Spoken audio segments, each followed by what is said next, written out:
so I won't be able to show it. I just wanted to mention it, if that's okay. Oh, now we're live. What's That's up, guys? funny. Q&A night tonight. So Hey, what's up, everybody? got people. We're gonna have people popping in here tonight. So we will Cool. have some fun on this wonderful Sunday night.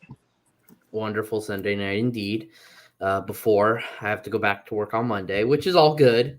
It's all good. That's Making fair. money. Yep. So I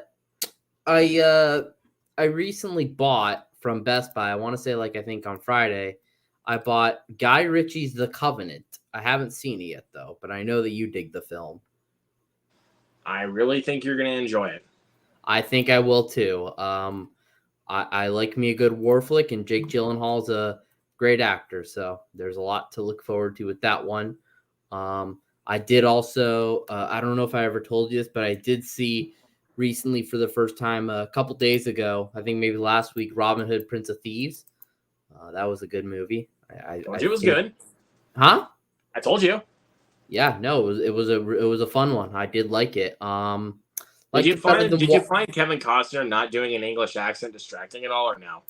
I didn't, because I thought he was very charming in the film. I thought him and Morgan Freeman were the better parts of the film. And honestly, I think I like Alan Rickman as the villain in this one almost as much, if not better, than when he was Hans in Die Hard. I don't know, so no one come at me. I just think he's a really charming villain. Well, they shouldn't even come at you because it's just your opinion, man. That's it. In the words of the Lebowski. That's like your opinion, man. That's like your opinion, man. I want to make that drink that he has. I want to make that drink that he has, that white vodka or whatever it's called. I'm not into alcohol. On a freaking drug trip, like he did in the film. Like after drinking that white vodka, he goes on a freaking drug trip. I'm not into alcohol, but but that just looks so tasty to me. And yeah, no. I also wish I had a friend like Donnie, so I could keep telling him, "Shut the fuck up, Donnie." I honestly just wish I had a friend like Walter. Like, make it 0. Mark it 0.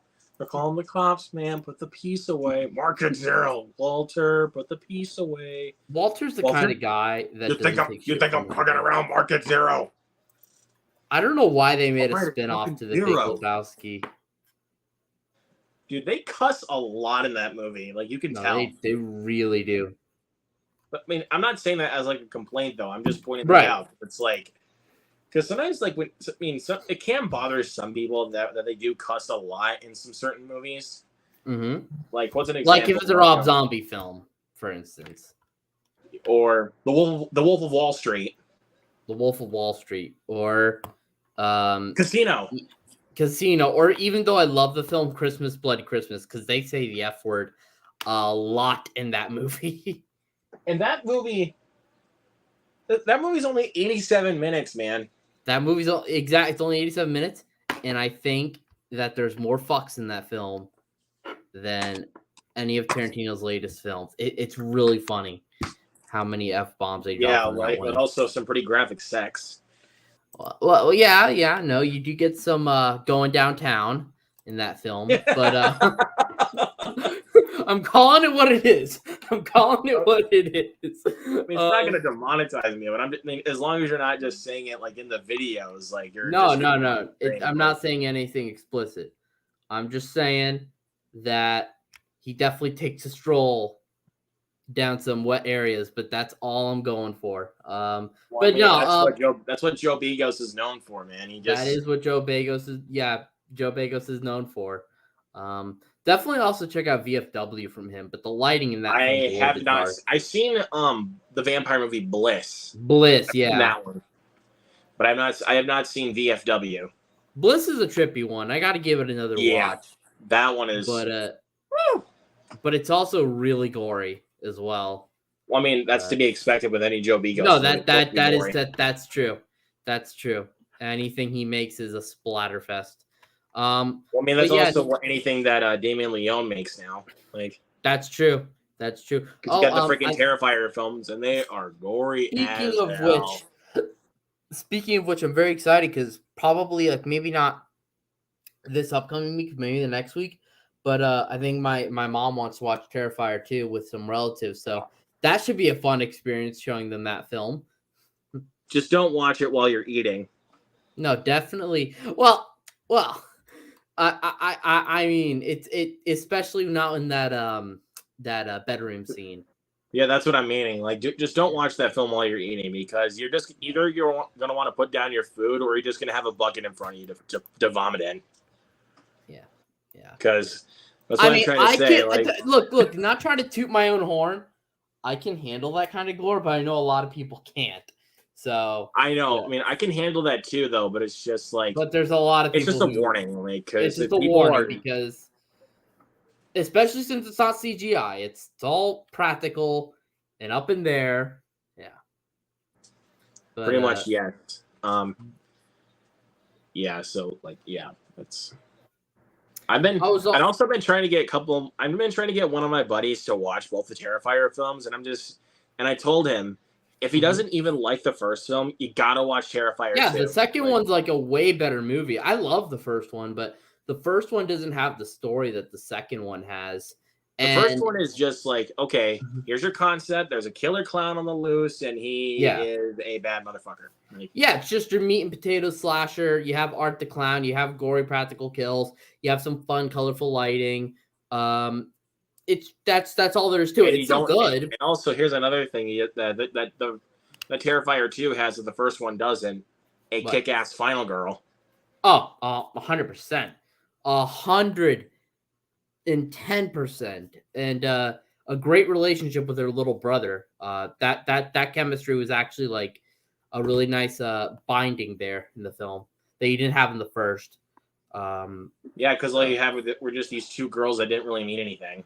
Yeah, and especially when you see, especially didn't help that the two sisters were separated for so long in the film, you couldn't really get attached to either of them. Not saying nothing, not to denounce the actresses or anything like that, but the characters weren't really there. You were there for art. You were like, there. They were good in the film, but it was just their characters were very underutilized. Like, yeah, the actors were good in the film, but the characters weren't the characters that were in Terrifier 2. Plus, I know some people would probably be rolling their eyes at the fact that it's over 2 hours long, but it flies by better than I think most people would give it credit for. I mean, Terrifier 2 moves at a quick pace. It's just like, okay, we got to give you the story, kill time, story, kill time.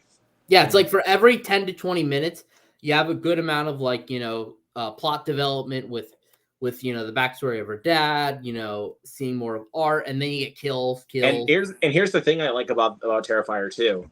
Whenever they give you the backstory about their father, they do not show flashbacks. Like they are making you think about what happened. Yeah, and I like how in the third film we're probably going to get more details about it.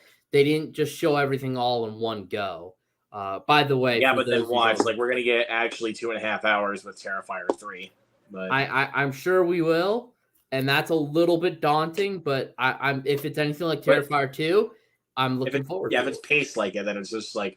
Face like it, because Terrifier 2 kind of like blew my mind, because my mom she said that she saw the first one with some relatives and they loved it, and I was like, okay, let's watch Terrifier 2 sometime. It'll blow your mind, but don't eat while you watch it. Because again, that's why I can't show. That's why I'm not showing those movies to my parents, because they. Yeah. I went to the theater with them to go see like Scream 5 and Halloween Ends and stuff like that. Yeah, but that's different. Gory. Yeah, but that's not gory. But that's not like Terrifier gore. Terrifier gore is more exploitative in your face. Like, it is extreme gore. Like, it's very gory. And if you ask me, I don't show them movies like that, because they don't really get into films like that, like, that are super gory. Like, no, I get that. And to be fair, while I'm into super gory films, I get to deny everyone's taste, which is fair. You can't. I mean, who are you to judge my taste, though? Yeah, exactly. Like if everyone has different tastes, and I would not judge. I agree. Yeah, but I'll show you my pickups for July after I hit these couple of comments. Oh, Jared's here. What's up, man? What's up, Jared and Cinema Geek 100? Hello. So, and some more people should be coming in here in a little bit. So that's pretty cool. Okay. So, first up, I got the complete series of Firefly. I hear it's a good show. I have to watch this before I watch the sequel to this movie, Serenity. Yeah. And just to clarify, Whedon, the one directed by Joss Whedon. Yeah, I think Joss Whedon was behind all of the Firefly universe. Yes, he was. It's because it says on the back, created by Joss Whedon. Yeah, kind of crazy that show is as famous as it is because. But it got canceled, with only one season. Yeah, it was only like 12 episodes. But let me tell you, those 12 episodes, they get a lot of love, so it makes you curious. Yeah, there's actually 14 episodes. There's 11 that were broadcasted and 3 that were unaired. Oh, so they didn't get the chance to air them. So, it's only because of the views that the show was getting. It wasn't very high, so they canceled it. Yeah, probably low ratings. Yeah, but I mean, I'm gonna watch that before I watch Serenity, and like I said, it's the one directed by Joss Whedon. We don't talk about the Matthew McConaughey and Hathaway one. It's a piece of dog shit. Oh, that movie that was apparently so bad it's good with them, but it's actually horrible. It is so freaking bad. There's a twist that happens, and you're like, "Who signed for this?" Yeah, I hear that film's really bad. But anyways, now let's move on to the good stuff. Okay. Better Call Saul, season 1. I have got to see Better Call Saul. I hear it's up there with Breaking Bad. I've only watched the first 5 seasons. I have not watched season 6 yet, which I do own. I found this for $3 though. I had to pick it up. Do you have all the seasons now? No, I only have season 6. So. Oh, so the in-between ones is what you're looking for. So I got to get 2, 3, 4, and 5. And then I'm complete for a complete because I'm complete with Breaking Bad. So $3 for a whole season though is a pretty good deal, I have to say. It is. I mean, even though I didn't have to pay for the Breaking Bad seasons, except for like $1 or so. Oh wow! First season was only $8. That's a hell of a good deal. Yeah, dude. I love Breaking Bad. Greatest television series ever made. I'll fight you about it. I gotta watch it again. I've only seen it twice all the way through. I gotta see it a third time. I've seen it twice as well, and both times that I watched it, it gets better and better and better. It's definitely one of my favorite shows ever. It's really good. But I will fight you all about it. That it is the greatest television series ever made. I think objectively it is.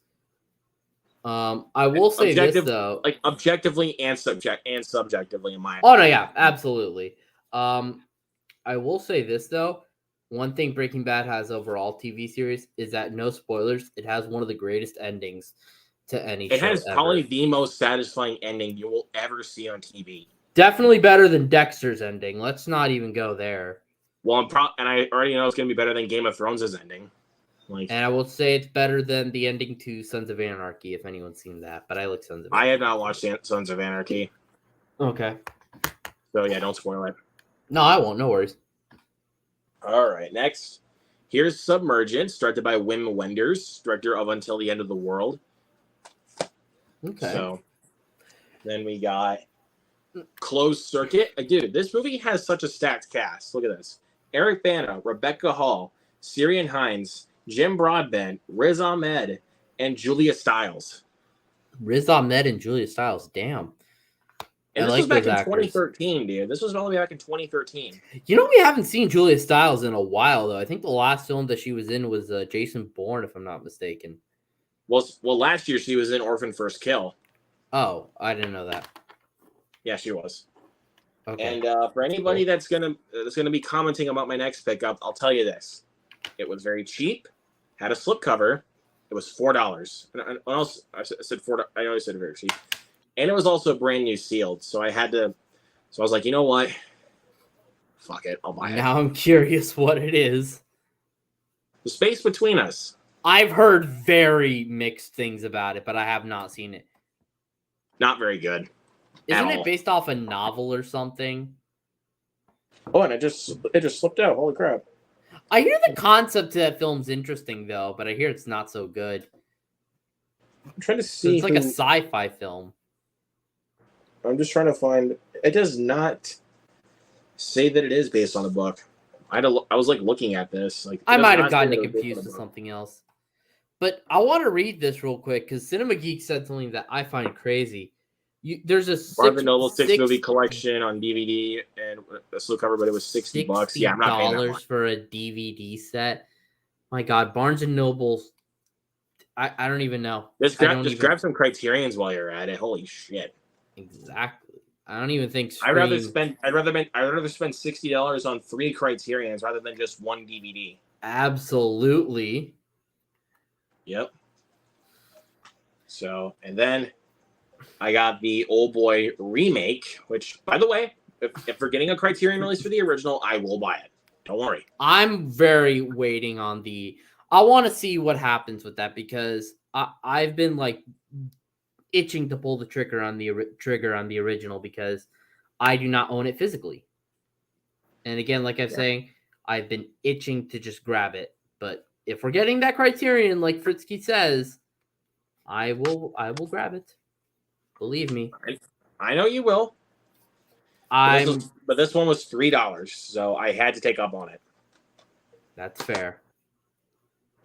And plus, to be honest, it's not going to compete with the original. I enjoy the remake. I respect.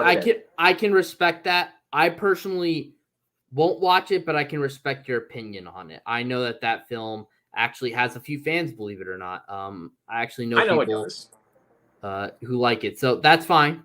That's fine. I just don't want people coming at me and saying like, "Why you like the Old Boy remake?" Well, to be fair, I don't actually get mad at people's opinions on movies. I know, but it's so like overrated. If other people are going to get mad at me and be like that, I'd be like, well, yeah, exactly. Like, fuck you. Suck a bucket. How's that? Suck a bucket. Suck a bucket because it's just a movie, you know. Yep. But anyways, next up, I picked up The Spirit, directed by Frank Miller, which I know this movie is critically panned, but it was $3. I've never seen it, and it has a good cast. I hear the visuals are really good in it. Yeah, so I decided I would pick it up, give it a try. Samuel Jackson's in it. I mean, come on, that's kind of a lot. And Scarlett Johansson's in it too. Heck yeah. 2 MCU actors in a non-MCU film that's also based off a comic book. That's kind of great. Still in a comic book movie though.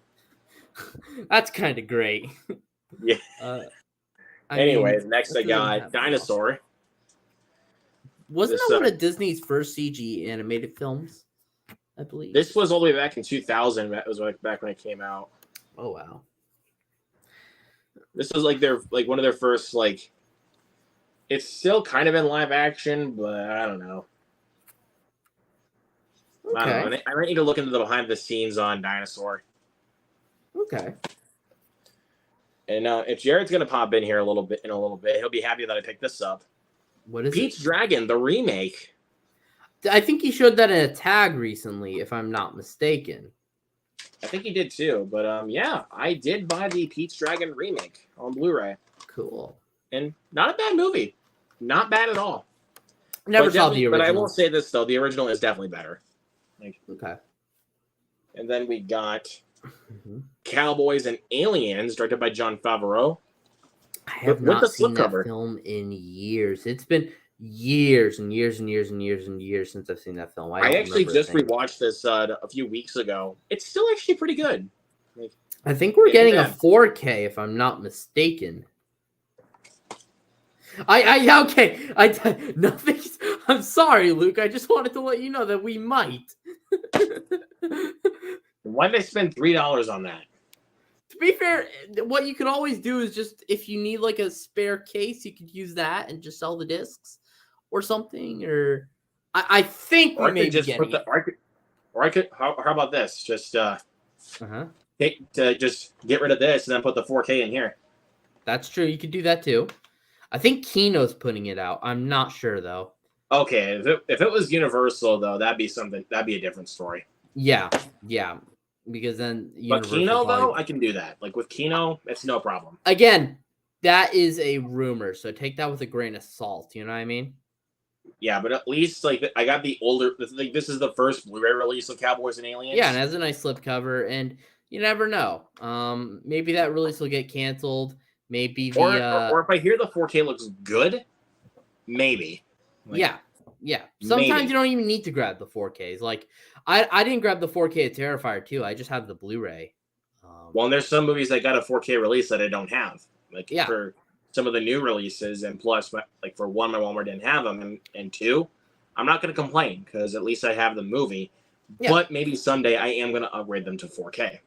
Yeah, because Blu-ray still looks good. Yes, but I just sometimes want the better version on my shelf. Like, of course. I mean, like, let me give an example. You looked so defeated when I told you that. I'm sorry. That's fine. It's fine. I'm just gonna look to see which one I would say was worth the 4K version. Like that I own. Like I'm just gonna say. Cinema Geek. Oh. I do like Silence of the Lambs, but Halloween. Yeah, I gotta get those. 4Ks. This was worth it. Like this was worth it, man. Also, I love the hard slip covers. The awesome hard slip box. I like that for the Halloween releases. Scream Factory actually gave us like some custom artwork because lately they haven't been doing that for 4Ks. See, there you go. That's nice. I switched out the cover for it, so that way we actually have alternate artwork. Yep, I got to get that and Halloween 2 and Halloween 3, and then we'll see about the rest. And I actually do have Halloween 3. I love Halloween 3. I've grown to like this movie. Good man. Good man. It. I'll definitely say it's my favorite. I hate it a lot though because I was just like, this is not Halloween. I actually used to not like it too. But I've grown to love it. Oh, wait a second. I think I have the one that was definitely worth the 4K purchase. If I can find it. But I'll say this, in terms of like Cinema Geek's question, I do like Silence of the Lambs, but I hear that's a 4K that you could just not get. Because I hear the 4K to Silence of the Lambs is actually not very good from Kino. Here, this was this I can tell is going to be worth. Stuff like it is so worth it. It looks beautiful on 4K. Stuff like the Halloween and Denisville. Oh, you muted. Okay. Well. Yep. Bye-bye to my Blu-ray then. Yep. I love Silence of the Lambs. Laren says Halloween 3 rules. Good man. Sorry, my mic cut out. Yeah, I like Halloween 3 a lot. And thank you, Laren, for being here, man. You're the best. I can also show you. Halloween 3 may also be my favorite Halloween film, but that's a hot take, guys. That's fine. That's fair, because I mean, I've heard that before. So that's fine.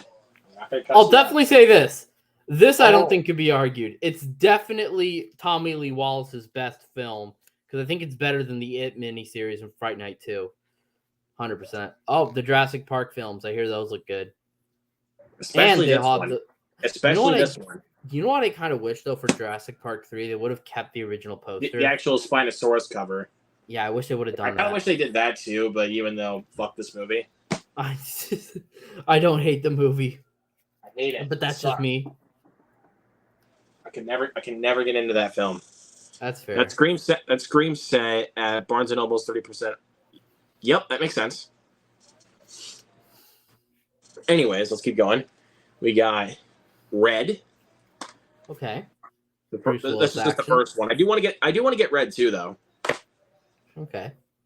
I think Red 2 has the guy from I Saw the Devil in it. I definitely got. I mean, I think I've seen Red 2, but I don't remember very well. Okay. Then we got The Equalizer. I enjoyed the first. I'm also looking forward to Equalizer 3. I enjoyed the first film quite a bit. Second one's good too, but this one's definitely way better. Yeah, it kind of feels like his take on a Charles Bronson film, like a Death Wish movie. You can definitely tell that The Equalizer was heavily inspired by Death Wish. Yeah, absolutely. Then we got Secret Life of Walter Mitty, directed by Ben Stiller, also starring Ben Stiller. Have I finished that movie? I can't remember. They also got a really good cast besides Ben Stiller. It's got Kristen Wiig, Shirley MacLaine, Adam Scott, Catherine Hahn, and Sean Penn. You know, I actually saw that at Dollar Tree, but I didn't grab it. I got this one for $3. That's a good deal. Getting Blu-rays for like $3 is always going to be a good deal. No and mostly for from flea markets, but Pete's Dragon and Space Between Us were from Goodwill. They were $4. That's a good deal. Like, and I went to Goodwill earlier today, and they only had like 4 Blu-rays, and those are the only 2 that I did not own. Okay. Because the other 2 they had, I already owned. Which were the first 2 Underworld films. I already own those. Nice. But the only one I'm missing out of that franchise is Blood Wars.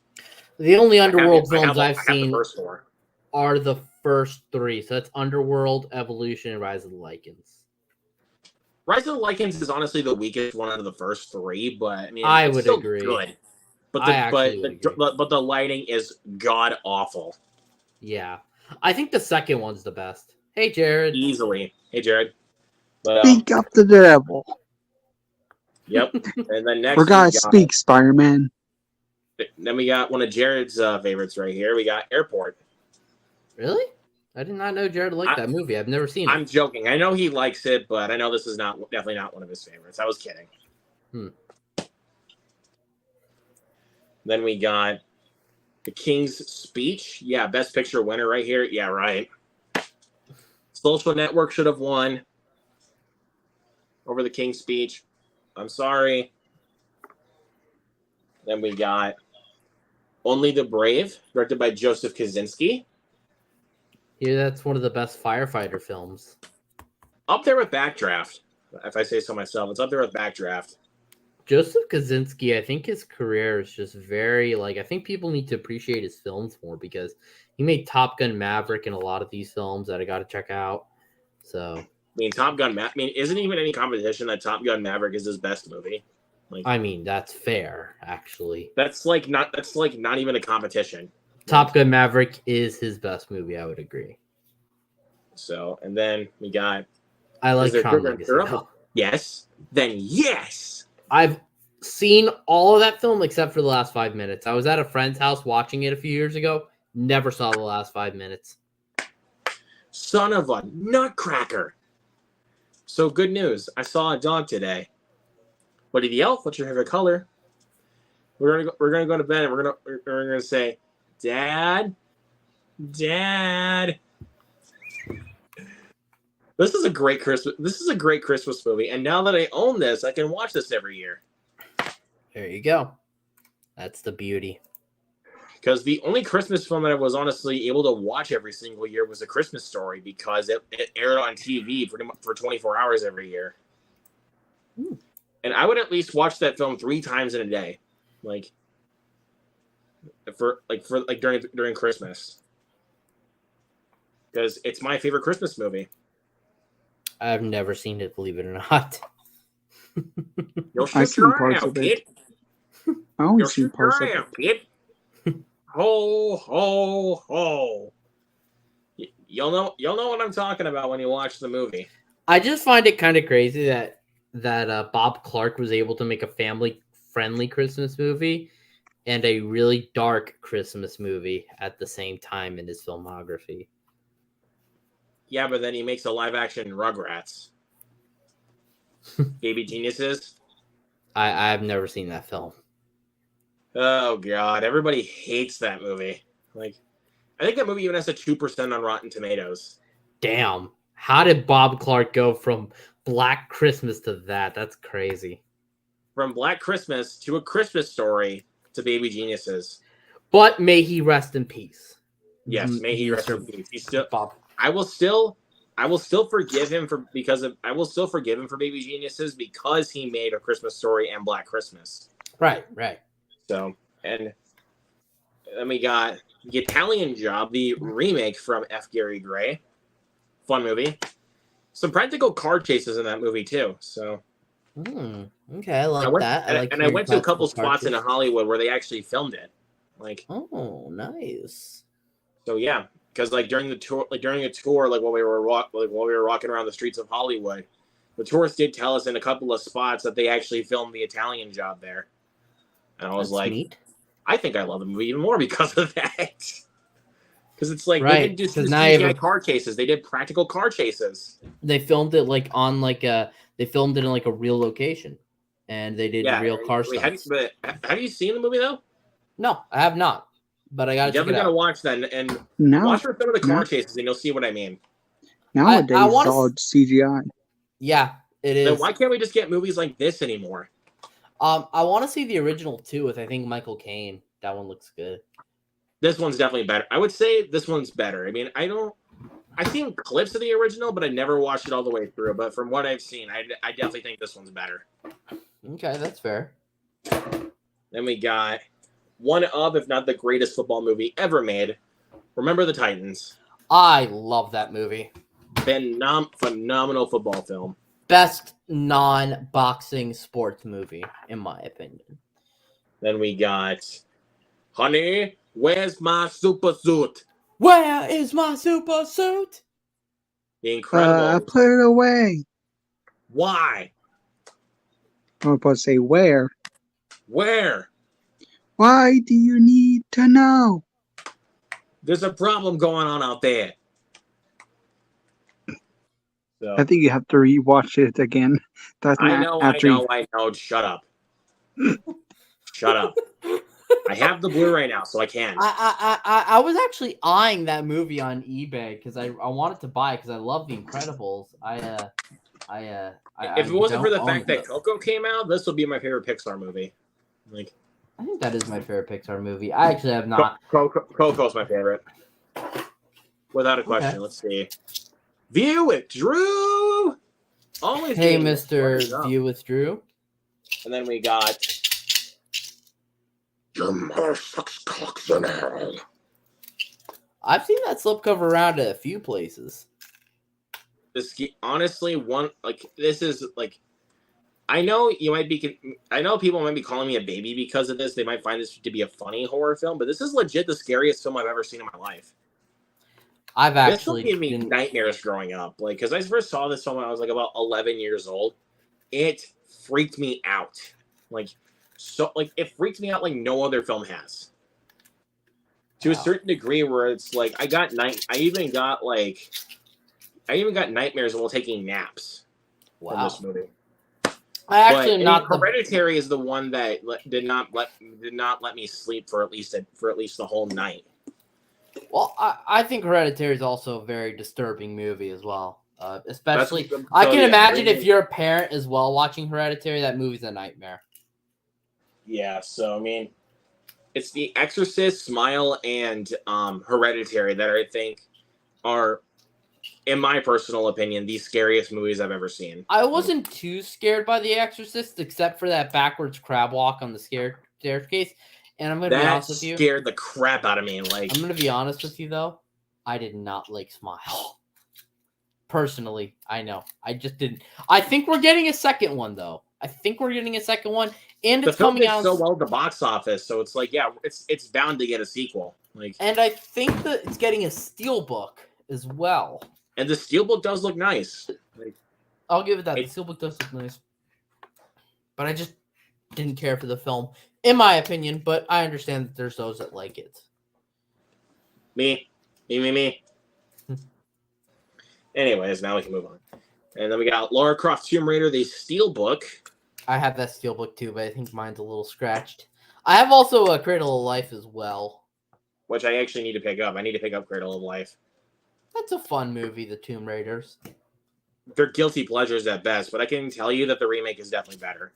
I have to check out the Vikander flick. Then we got good. Holy Shnikes. One of my favorite comedies. Tommy Boy. I've never seen a Chris Farley flick. Sacrilege. This is just like a whole day of like I haven't seen. It's crazy. Or should I say blasphemy? That is blasphemy if you've not even seen a Chris Farley flick. It's true, I have not. Blasphemy. It's alive! Movies and Trains, that's my dog. Hey, Movies and Trains. And then we got You're Going the Wrong Way. And I have not. Yes, no. Kick Decca out. You are... Sorry, man. Anyways, you're going the wrong way. I hear that Blu-ray looks way better than the 4K. I hear the 4K looks like dog shit. Well, and plus I got this is the Blu-ray steelbook, so. So there you go. No, yeah, that's what I'm saying. Like, you made a good job purchasing the Blu-ray instead. Yeah, and it also comes with the DVD. Actually, it did come with a DVD. Like, that's cool. So yeah, I mean, I love Planes, Trains, and Automobiles. It's a classic. Those aren't pillows. Classic comedy. Gotta watch that every Thanksgiving. Stop! You are violating the law. Again, we're giving you shit, dude. It's fine. It's fine. It's funny. It's funny. It's funny. You're just busting my chops. I get it. That's funny. No worries. I'm gonna get around to seeing all these eventually, guys. Don't worry. All right. Are you not entertained? That's a great one. Maybe Ridley Scott's second best. I do not know. It's tough. My name is Maximus Decimus Rudius, father to a murdered son, husband to a murdered wife. I will have my vengeance in this life for the next. My dad showed me that flick. I don't think I love this movie, dude. This movie is awesome. I don't think we need a sequel though to Gladiator. No, I don't know why we're getting one. Sequel. See, he says Dial of Destiny was the biggest pile of shit. Punished myself for 90 minutes before walking. Ow! It wasn't that bad. I to be fair, I actually don't have an interest of seeing it, but I'm sure it's not. But it was not that bad. Honestly, it was not that bad. I really, really like Dial of Destiny. I really did. I love the first 3 films, even though it's been years. I don't remember if I ever finished Kingdom of the Crystal Skull, but I remember not worth. But I remember as a kid, my favorite was actually Temple of Doom, which is my favorite. Oh, then there you go. And I saw Raiders re-released in theaters. That was awesome. Keys to a fucking car that wasn't fucking there. That is why Planes, Trains, and Automobiles got an R rating, was because of that one scene where Steve at the car dealership. I heard. I know. I find that so funny. That one F-bomb scene can really determine a whole rating. Let's see. I saw a monster truck show yesterday. There was a truck that was based off of Maximus. He ended up winning every competition by a landslide. Nice. Of course, because he's based off just like a badass in real life and in film. Honestly, thinking about it, Crystal Skull sucks. Oh, and you got Jared. I got it. I grabbed it. Ooh, he got it with a slip. I know, but still. And it was factory new seal for $3. Oh, I got one for. Quit making fun of me, because at least I have it now. I got it for $4. Jared versus Luke. Don't make fun of me, because you got it for cheaper. Rub it in my face. Ha ha ha. Okay, I'll stop. Anyways, next we got, thank you to Jared for recommending this. We got Sakura with Donnie Yen. Yeah, he said that was a fun film. Yeah, he told me it was really good, so I picked it up. What did you like it, Luke? I haven't watched it yet. And then we got Mommy's with the maggots now. I like Evil Dead Rise, but the second time I saw it, I liked it a little bit less. I freaking love this movie, dude. This movie is... I think it could have been a little bit gorier, but that's just me. Yep. That was book number 2, so... I love the shine on the slip. Yeah. Eeny. Meanie. Meanie. Miney! Ew. Dude, I freaking love this movie, man. Open up now. Yes. Open up now. Nothing but a kiss will happen. Nothing but a big old kiss. Oh, yeah. Open up now.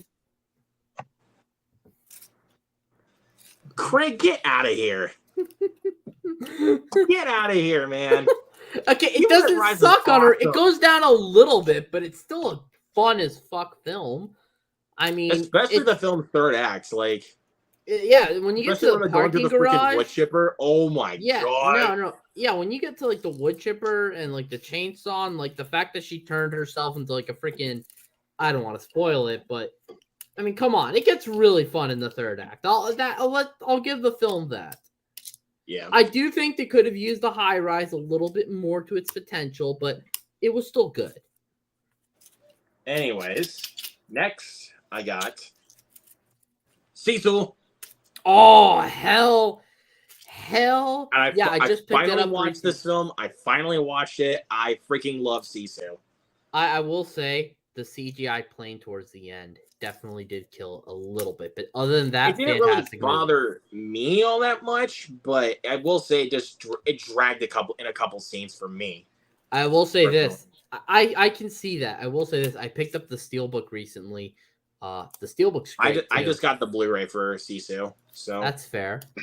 But yeah, I do love this movie. Dude, that movie is amazing. I love the part. Damn it! I mean, I don't want to spoil deaths, but like the very end, there's at least one death that's given in the trailers, like where because that's where the film literally takes the turn, where it's like, nope, this is a John Wick movie. When he throws the fucking landmines. That's great. At a freaking Nazi, and he explodes. Yeah, he turns into a fucking. He turns into a flush grenade and blows up. Yeah, awesome. Even with two other soldiers, because the commander, tells two of them like you, and they run, and then 3, 2, 1, boom. 3, 2, 1, boom. I saw that film in theaters, and let me tell you something. It was a great theater experience. I wish my theater got it because I would have went in droves to see this thing. I really would have. Anyway, rank the Evil Dead films. Do you want to go first? I will go first. Remake, Army of Darkness, Evil Dead Rise, The Evil Dead, and then Evil Dead 2. Evil Dead 2 is by far my favorite. Like, not even a question. It's the best. Jared, what about you? I'll go next then, and then you'll go. I'm gonna go from least to best. Evil Dead Rise. It's still good. I said I still liked it. Actually, no, wait. Like, I'll tell you this. Evil Dead Rise. I'll tell you this for me. Like, 5 to 3 range from are awesome, and then 2 to 1 are just perfect in my opinion. So, actually, you know what? Only because I got to rewatch the original. The original, because I don't remember it that much. Evil Dead Rise. Evil Dead Remake. Evil Dead 2, then Army of Darkness is number 1. There you go. I guess I'll be right back in just a second. Okay, Craig, you and I agree. Hell yeah. Just don't read the comments yet. I'll read them when I get back. All right. No worries. Okay. So wait, how would you rank the Evil Dead films, Jared?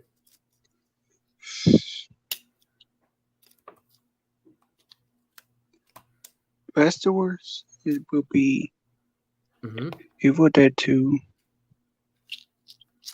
The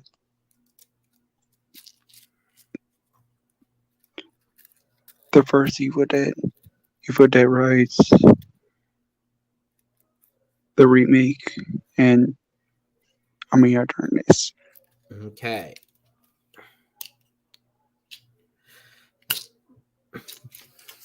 Good list.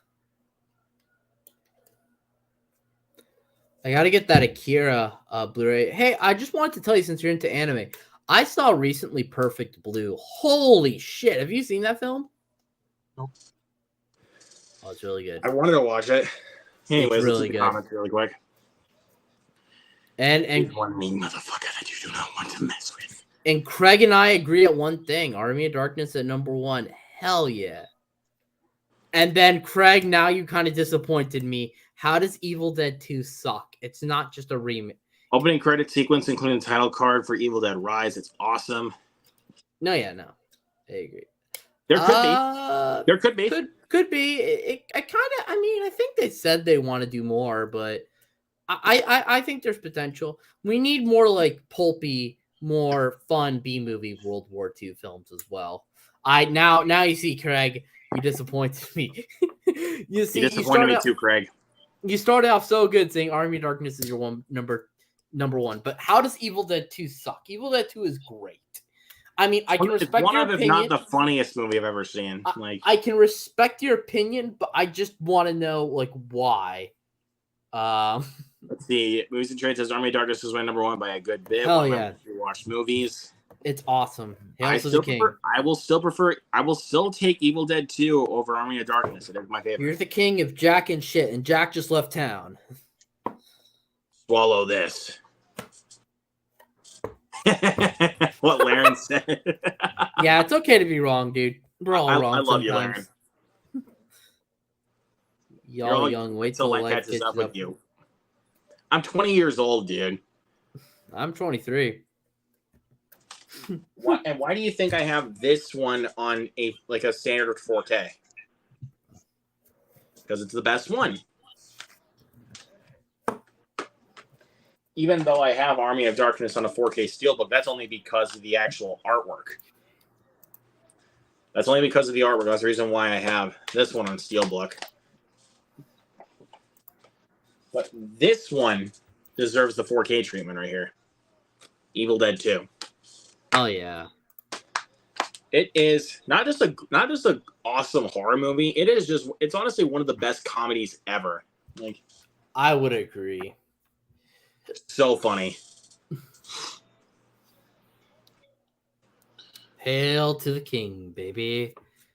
I know I still do. I mean, I freaking have the Steelbook that has 4 different cuts on it. I want to watch the show. My friend does nothing but recommend it, and I got to check it out. Got the director's cut, it's got the international cut, television cut, and the theatrical cut of Army of Darkness. Oh, wait, you're talking about Ash vs. Evil Dead? Yeah, my friend recommends Ash vs. Evil Dead. He said it's good. I actually have watched that show. Yeah, he said it's really good. It's good? Yeah, it gets better. After season 1, it gets better. All right. Anyways, got 2 more. I picked up the Walmart exclusive slipcover for Are You There, God? It's Me, Margaret. I've yet to see that one, but I love Edge of 17, and I know it's the same director. And there's my ticket inside. I saw this opening night. And that's not the only thing exclusive about it. It was just with the slipcover and the actual cover art. It's actually 3 discs. Wow. A Blu-ray, DVD, and DVD bonus features. Nice. So you get a bonus disc with the Walmart exclusive. And even with a slipcover too. And I do love this movie. One of my top 5 of the year so far. So, Craig, you saw Freddy's Dead at the movies? That's pretty cool, actually. Yeah, pretty much, yes. I've seen the first 2 seasons of the show. Season 3 started off rocky. Love the first 2 seasons. Yeah, I love season 3, actually. I love season 3 of Ash vs. Evil Dead. Hold on 1 second, guys. All right.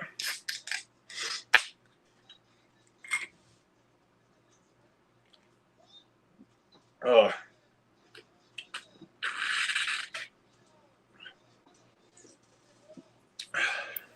I'm back. Yeah. Yeah, I'm thinking I'm back. Anyways, and the last one to build up for tomorrow. Scream 6. I'm not a fan. I'm sorry. I'm not a fan of Scream 5 or 6. I'm not. Look. They hate. Look. I think the cast is great. I think they're all talented, but I'm just not a fan personally. I will say, though, I'm tempted to give them a rewatch to see if my opinion changes on Scream 6. And the steel books for Scream 5 and 6 look so good. I won't lie. And just so anybody knows, this is my favorite sequel of the franchise. Sorry, my favorite sequel, my favorite film in the franchise is Scream 2. 2 is really good too, but 6 is my favorite sequel, personally. I'm sorry, boys. I'm sorry, Craig. Thank you, I'm Craig. Sorry, Craig. Thank you, Craig. I'm sorry, Craig and Luke. It's okay for you guys to be wrong. Third best. Look. I'll give Scream 6 another watch. I really didn't like 5, but I'll give 6 another try. But you gotta admit that Ghostface in Scream 6 is ruthless. Like, I mean, he is, but the reveal's kind of meh. I mean, the second killer reveal I think was the most obvious, but the third one though, I was just like, yeah. Wait a minute.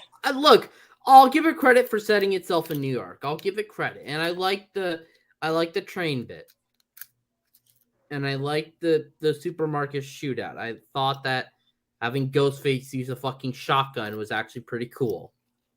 There's one character that gets hit multiple times, and how did he survive that? Oh, we all know who we're talking about.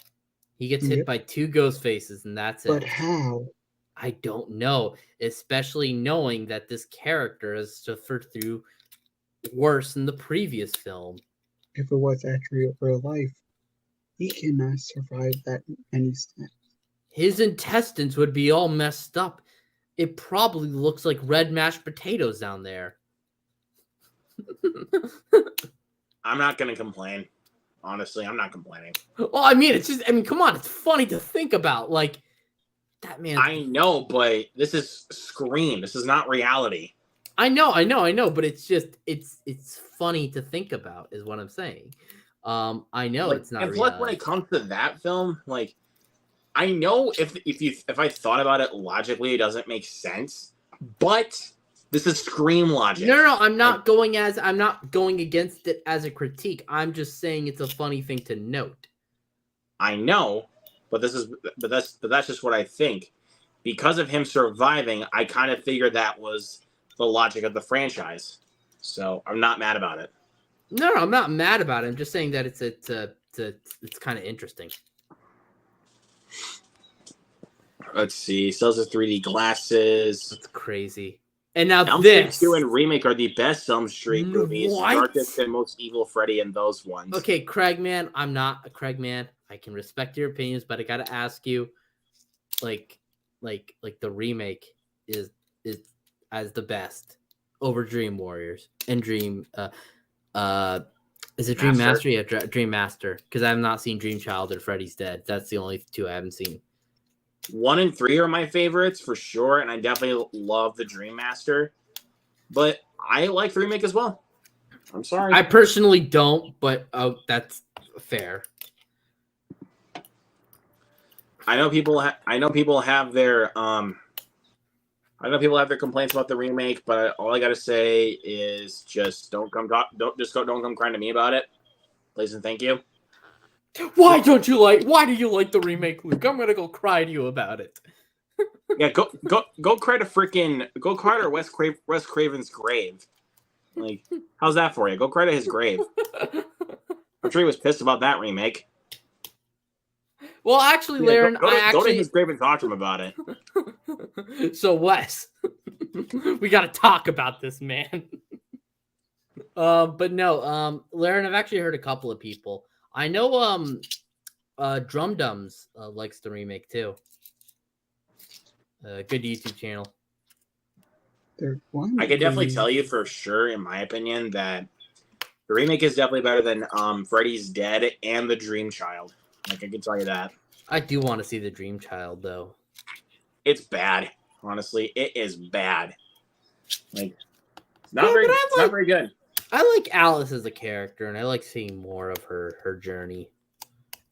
But it is way too goofy. Like, for an Elm Street movie, it is way too goofy. Okay, come on, Craig, you're killing me. Craig, come on. No, don't. No. Craig. Why, Craig?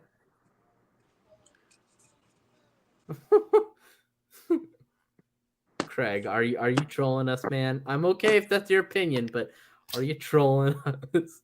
Come on, you gotta be trolling now, dude. Come on, now. Come on, Craig. This is why we drink. Yeah. Oh, look at me! Whoa, whoa. Okay, We're the Dream Warriors. I'm sorry, but that was wrong. Nah, it's okay. Yeah, but, YouTube's probably just gonna find that offensive and be like, "You're making fun of people that are actually drunk." You're like, dude, you're missing the whole point of comedy. No, Craig, you know what? If that's 100% your thoughts, I'm perfectly fine with that. I was just asking. But it's cool to hear some on the contrary opinions. I just think that I just don't understand 3 being your least favorite, but if that's your least favorite, that's fine. Jared, get out of here. What? Look, I have not seen the remake, to be fair, but the original is so fucking good, dude. The original is so good. It got outdated. But there's so many films. And on Mars, it does not make no sense. Okay. Dude, it's a sci-fi movie. It's not all of it is supposed to make sense. Okay, how does it not make sense on Mars?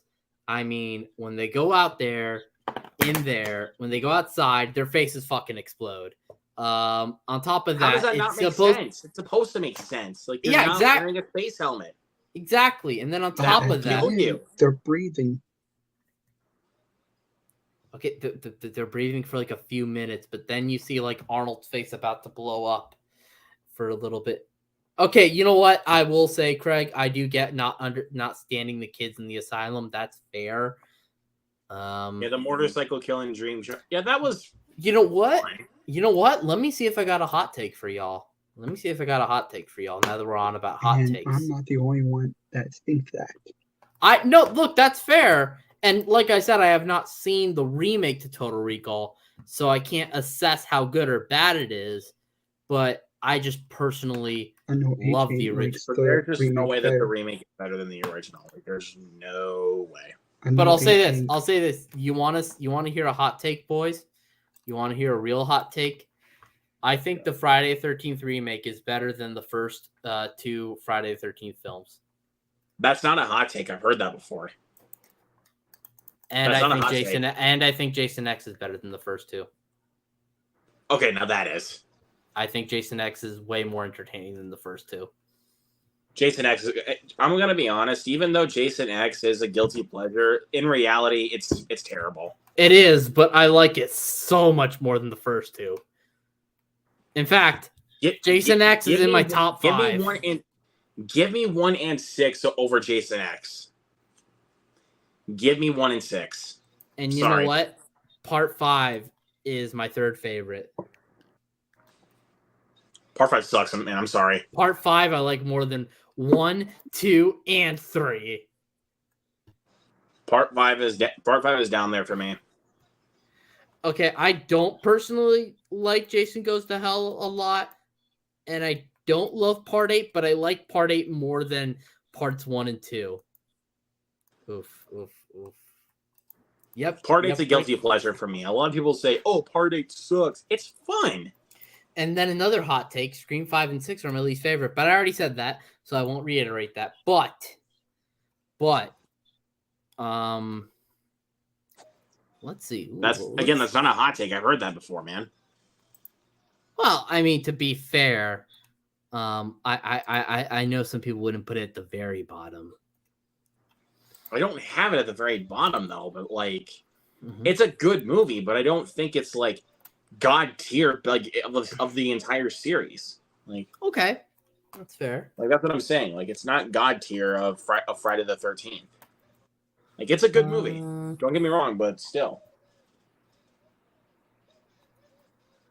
What are some hot takes that we can throw out there, boys? My all-time favorite horror is Silver Bullet. Like, well, that's a subjective thing. Like, I like Silver Bullet a lot, though. That's a good movie. Like, not everybody's favorite horror film is going to be the same. Like, well, my favorite horror film varies between the 78 Dawn of the Dead and The Thing, and then I also really like the original Scream. So those would be my top 3.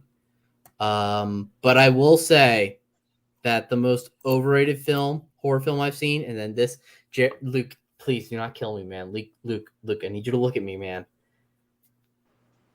Mind you, I've only seen it the one time, but I didn't like The Exorcist. That again, dude, like not a lot of people. Some people don't like it either, so I'm not gonna cuss you out on it. No. I know. I'm just messing with y'all, but yeah, no, I don't love it personally. But do you have more pickups to show? No, that was all of them. Like that was all of them. Like so far this month, and as you could tell, I did not buy any 4K titles. Oh yeah, I also forgot to tell you about Over the Top recently on Blu-ray. Oh, you picked it up? Yeah, I gotta check it out though. I haven't seen it. Winner takes all, loser takes the fall. Yep, definitely. Yes, it is. Yes, it is. I like Silver Bullet Silver a lot. Bullet is a banger. I like it more than American Werewolf in London. Okay, the one. That's thoughts on New Nightmare. Never like seen New it. Nightmare. Well, no, I have seen New Nightmare. Do I remember a lot about it? I don't. Yes. I'm sorry, man. Listen, man, I'm sorry. I'm sorry. Thank you, Craig. Thank you. I'll have to give it a rewatch. Mind you, but I just don't love it. But it's okay, guys. Seems like Craig and Steven are opposites. Yep. We basically. probably are, but that's all good. Listen, Craig, I'm just busting your chops, man. I know people who genuinely do get mad at opinions. I don't, because it's all good, and that's what makes us human. What do you guys say, The Batman? The Batman? I love it. Hello. I gotta rewatch it because the last time I thought it was just okay. I know. I like it, but it's kind of overrated. I do think it's overrated as well. I agree. No, it's not. It is. I would even put. I love the Batman. You know what I think my favorite Batman is personally? Batman Returns. Dated. That movie's awesome, dude. Are you kidding me? I'm sorry, that movie's dated. It's good, but dated. I love the dated aspect of it. I love that 90s as hell goth set design atmosphere. And it's a Christmas classic. It is not a Christmas movie. Oh, forgot. Okay. How? We're not having... Stop. Hey. We're not having this argument again. But it literally is. Hey. 2 strikes. How? We're not doing that debate. Okay? Okay, there's nothing wrong with it though. Let's just keep that down. We're not doing that debate. Okay. I am sick and tired of doing that debate. I'm sorry. I'm tired of it. Okay. It is like the worst debate like you can ever do is saying, "Oh, this is a Christmas movie. Oh, this is a Christmas movie." It's irritating. Like how? It's just a difference of an opinion.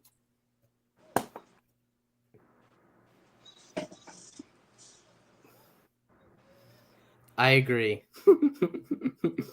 Then how come my favorite Christmas movie is actually a Christmas movie?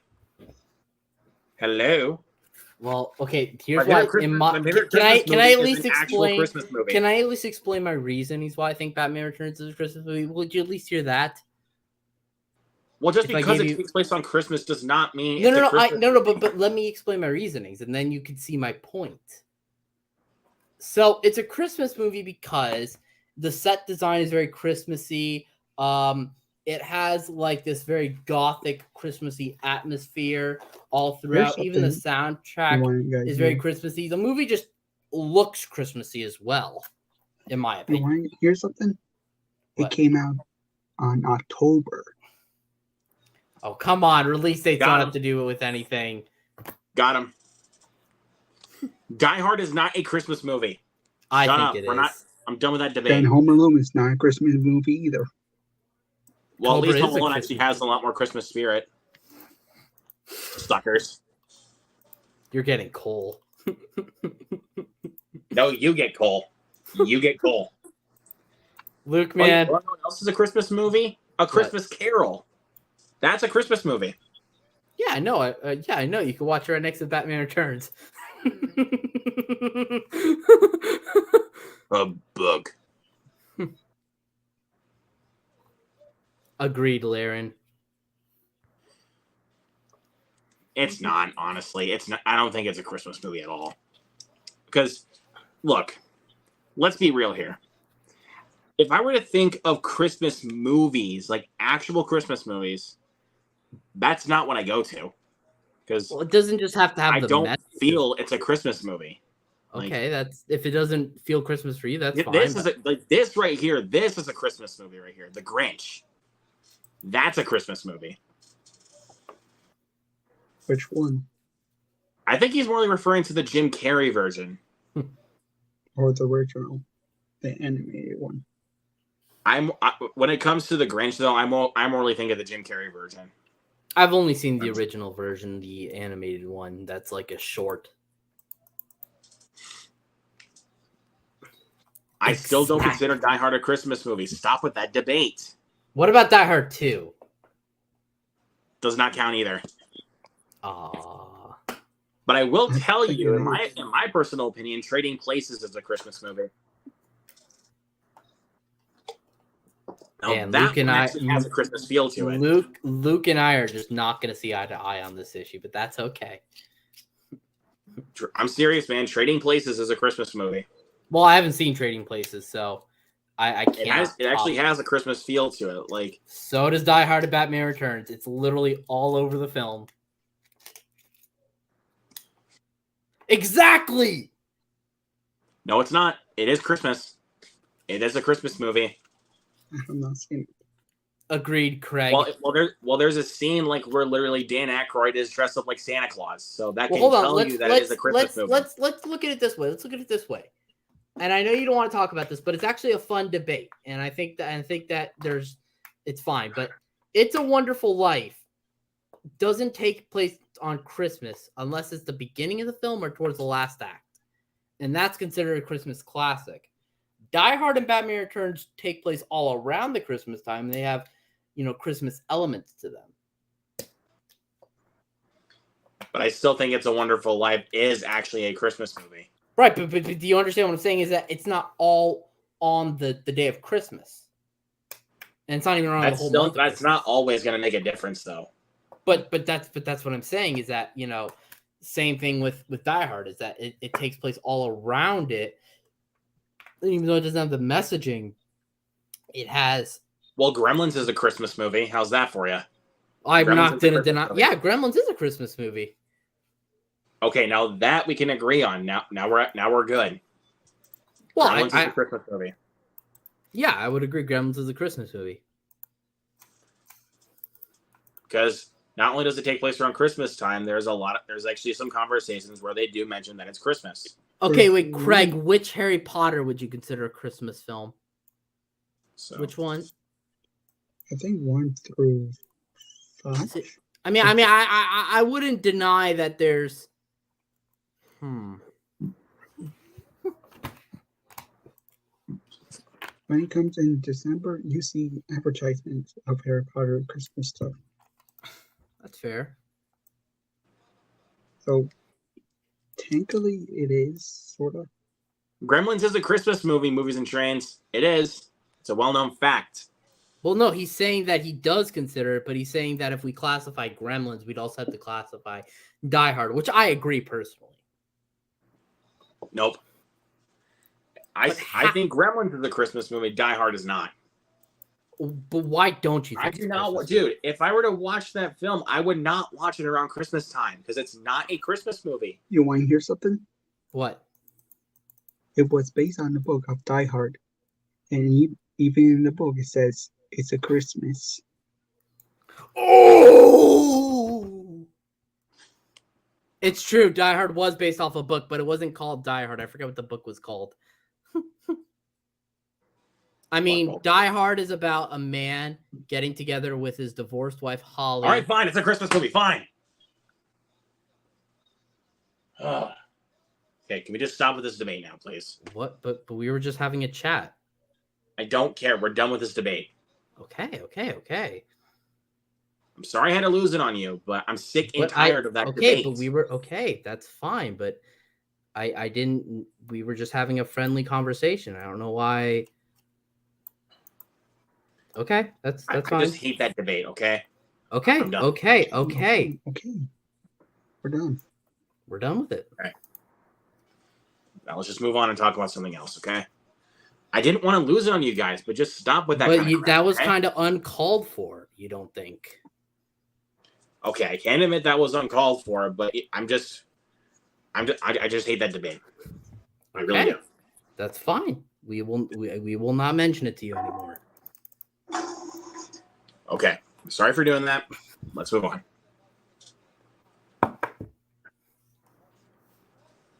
Let's see. But anyways, What you're excited for next week? I mean, this week I already got a couple of things going on. Like on Monday, tomorrow, watch along for Scream 6. All right, let's talk about summer movies since we're in the summer. There we go. Let's talk about summer movies. The quintessential summer movie is The Sandlot.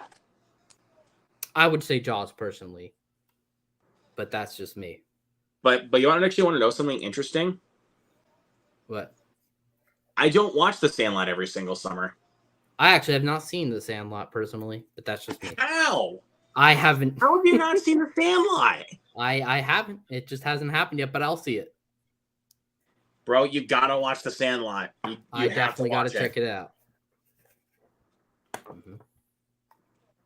I definitely gotta see it. Definitely need to. I mean, Jaws, yeah, for sure. I can definitely see Jaws being a summer movie. But then again, but most summer movies I don't usually watch every summer. I would say Independence. Oh no, it is summer classic. It is. Yeah, thanks. Yeah, thanks for joking around with me. Yeah, it's Barbenheimer. That's gonna be crazy.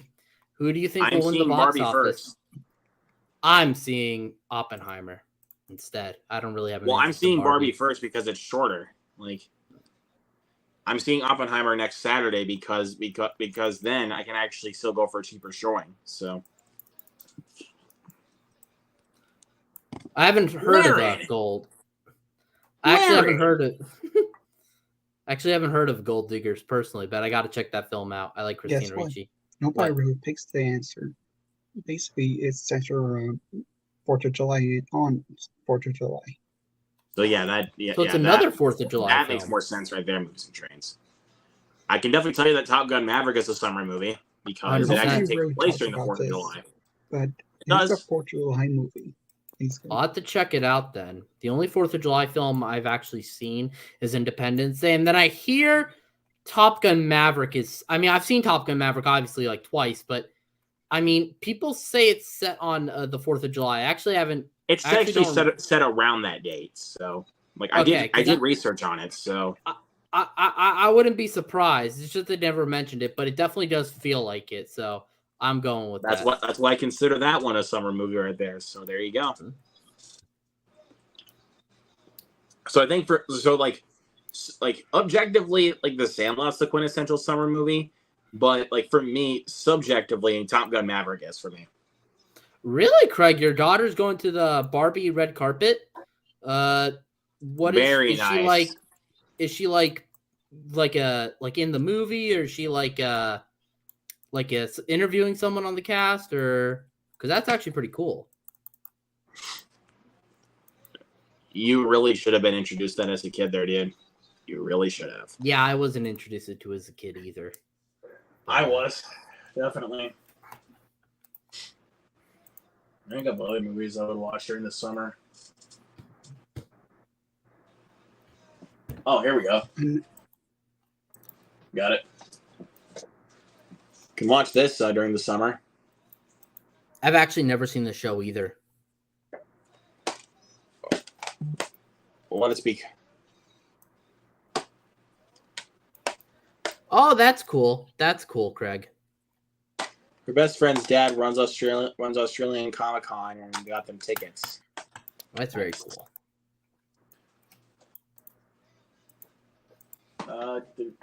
Don't know what else to watch, like what other movies that would be over the summertime that I would say are perfect summer movies. Even though I don't know if it's set on the summer or not, I get summer vibes when I watch like a Joel Silver film like Con Air or The Rock. Joel Silver produced movies, I think is what. Well, yeah, but you know what I mean, like Joel Silver Productions. You know what I mean? Those big '90s. Well, technically, they're called his company. Simon West and Silver Michael Pictures. Bay. Yeah. Mm-hmm. Con Air seriously does feel like a Michael Bay movie. Like, It is. It's just crazy that he didn't direct it. They hired Simon West, and then the producers were like, "Just copy Michael Bay style." Like That's that is exactly literally what what they did. Like that is what I feel like they did. You watch Face Off, Con Air, and The Rock as a '90s Nicolas Cage triple feature, and you're set. Oh yeah, you want to know? What, I haven't tried this yet for a triple feature, but my buddy Zach Milne, told me that a cool triple feature would be Rocky 4, Creed, and Creed 2. Like cool. I need to try that triple feature out. Like, yeah, because Rocky I really 4 and Creed 2 kind of have like the kind of go together. Well, you also got to watch Creed with that as well because it has Apollo Creed's son. Yeah, and then go to Creed 2 because then it does continue on with Ivan Drago's story. I must break him. I can tell you. June pleasure movie of mine. What is? I've actually never seen it. I know. There can be only one. Queen this movie did the logically soundtrack. Does not make any sense at all. Queen did the soundtrack for that flick. Oh, for Highlander? I believe so. I think you're thinking of Flash Gordon. Nope, they also did Highlander. I'm pretty sure. Highlander. Flash Gordon, they did the soundtrack to that. I know that. Flash. Savior of the universe. Highlander, Queen. Did they there you go. There you go, Aaron. Terminator 2. Summer staple in your house. That's true. And even though T1's not a summer movie, I just have to watch it with T2. Oh, no, they did a song for Highlander called Prince of the Universes. But they didn't do the soundtrack. Like, no, I thought they did the soundtrack. To Flash Gordon, but they did one song for... Right, I thought they did the soundtrack. I thought they did the soundtrack to Highlander. That was my bad. Yeah. So, one for me. No, I'm kidding. Actually, Craig, yes, it was raining a little while ago here, which is surprising because I'm in Florida. But well, right now for me, it's 65 degrees, so it's not bad. And just when I try to check at the temperature, there's just an image for Barbie that just pops up on my Echo. Wait, Craig, why do you watch movies with lots of rain? Just curious. I mean, it's interesting. I'm just curious because that doesn't scream summer to me. But if that's not. Die Hard 3, though, definitely is a summer film. That we can agree on. Die Hard 3 and Die Hard 4. Yes. That we can agree on. Yes. This we can meet eye to eye on. Absolutely. And I will tell you this: Die Hard 3 is the best Die Hard movie.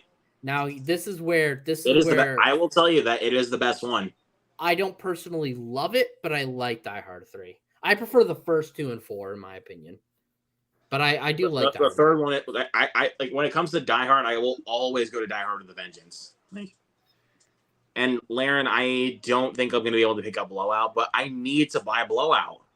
Like when's the Criterion sale again? Is it going on or it's this month now? And I have not picked up a single. I have not picked up a single title yet. Like, son of a bitch! I gotta get something. But the one I really want to pick up is Blowout.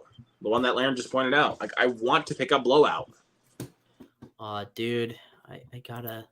Is that the De Palma flick? What? That's the De Palma Blowout. Is that the De Palma flick? Yeah, it is. Okay, just make sure. Die Hard 3 is great. Second best. First one is literally a perfect film and one of the best of all time. I agree, but I just prefer the third one. We don't talk about Die Hard 2 that much. That's a good movie, in my opinion. It's a good movie, but I mean, out of like I would say before the fifth one, that is definitely my least favorite. But the fifth one, like, we don't talk about that. We don't talk about Die Hard 5. Fuck Die Hard 5. Plus, it isn't even a Die Hard movie. Like, I would not consider it a Die Hard film. I'd consider it a piece of shit. I would just There's say no hostage situation. There's no hostage. Because even in Die Hard 4, just taking a nap. And he's like, I'll take a nap. Just give me my paycheck. Because even in Die Hard 3 and 4, the villains at least tried to take the city by hostage. I mean, come on. Die Hard 5. Yeah, and then you have the villain that tap dances while eating a carrot, and then he's actually not the main villain. Also, horrible twist. Horrible movie. One of the worst films I've ever seen in my life. It is horrendous. I hate Die Hard 5. I've only seen it. I'll tell you this, though. The trailers actually made it seem like it was going to be a fun movie, but then all the logic is just like, nope. Let me tell you this, though. That's sadly the only Die Hard film I remember I've seen in theaters. I obviously did not see any of them in theaters. I think that's the only one I saw in theaters, sadly. Die Hard 2 I like a lot, Craig. It's not my favorite. Die Hard 2 is good, but it's not my favorite. I mean, the first one's my favorite. Out of the first four, that's my least favorite, but I think Rennie Harlin, though, is an underrated director. I think he doesn't get enough credit for what he does as a director. I can agree with you, but he made Deep Blue Sea, Cliffhanger, Die Hard 2. Even though he made one of the worst movies ever in The Legend of Hercules. I have not seen Legend of Hercules, so maybe. And do you honestly have any plans to? I really don't, to be fair. Well, good, because it's very much so overacted. The CGI is dog shit, and the costumes look like they're in a freaking school play. Yeah, no, I hear that The Legend of Hercules is dog water. So bad. I actually do want to see Cutthroat Island, even though I heard mixed things. Ouch. Let me see. Yep, yeah, I know. It sucks. Yeah, this is also kind of interesting that even though I wanted to pick up the other one that I wanted for the... he also did a Dream Master. Love Dream Master. Yep, love Dream Master. But I was going to say that all three of these came out within the same day. Wait, did you say same day or same day? It sounded like day. Okay. I was about to say it sounded funny a little bit. Sisu, but no. There Got to Be Margaret, and Scream 6 came out within the same day. Mm-hmm. But also I want to pick up. I got to pick up Beau is Afraid. I got to pick up John Wick 4. Dude, when I get Beau is Afraid, dude, I'm gonna show them like all four of them and be like, dude, these all came out in the same day. Like, great release date for movies. Yeah, I mean, I got like in my hand. I literally have freaking 3 literal bangers in my hand. 3. I haven't seen one. Bangers. I haven't seen one. I'm not in love with Scream 6, but I think it's definitely a step up from Scream 5, and I love Sisu. I think Sisu's so good. Sisu's actually a foreign flick for those who don't know. Well, I mean, they're still speaking English in the film, though. Yeah, but it's a Finnish. But it takes place in a foreign country. Yeah, but it's a Finnish production, I think. But they're still speaking English in the movie, though. Well, It was filmed in English. But just a little fun fact for y'all. But it's just set in a different country, so. He made Mindhunters. I haven't seen Mindhunters. Wait, you know how to make BD? Isn't that Rennie Harlin? Yeah, that's Rennie Harlin. He also did one of the Exorcist movies. Oh, he did Exorcist the beginning. That's what it was. I know that. Not a bad movie. It's not bad.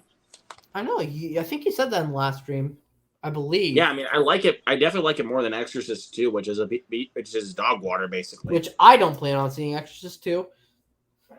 But 3, though? I do plan on seeing Exorcist 3. 3 is awesome. I think 3 is severely underrated. It is severely underrated. So, Craig, do you make your own DVRs? I can't wait. I'll admit it. Sometimes I can't wait and make my own Blu-rays. How do you do that? Well, there's a way to make Blu-rays. You make a BDR, you get like a blank Blu-ray disc. It's kind of like making a DVD-R. I don't know how to do it myself. And then you just like record. Well, I want to be able to do that so I can actually watch. So I can actually get around to actually watching all the movies I want to watch. You know. I mean, you could. Oh, sick! I gotta get into My Hero. It's all 3 of the My Hero Academia movies. I also got to see the show. Oh, it's a lenticular texture. 2 heroes. I like that lenticular slip. That is Craig. If you can make me a BDR of RRR, Heroes Rising. That's actually pretty cool. Heroes Rising, and then World Heroes Mission. I like the cover art of all of them. They're sick. But hold on, Steven. Let me show you. Nice, very nice. I gotta check out the show too.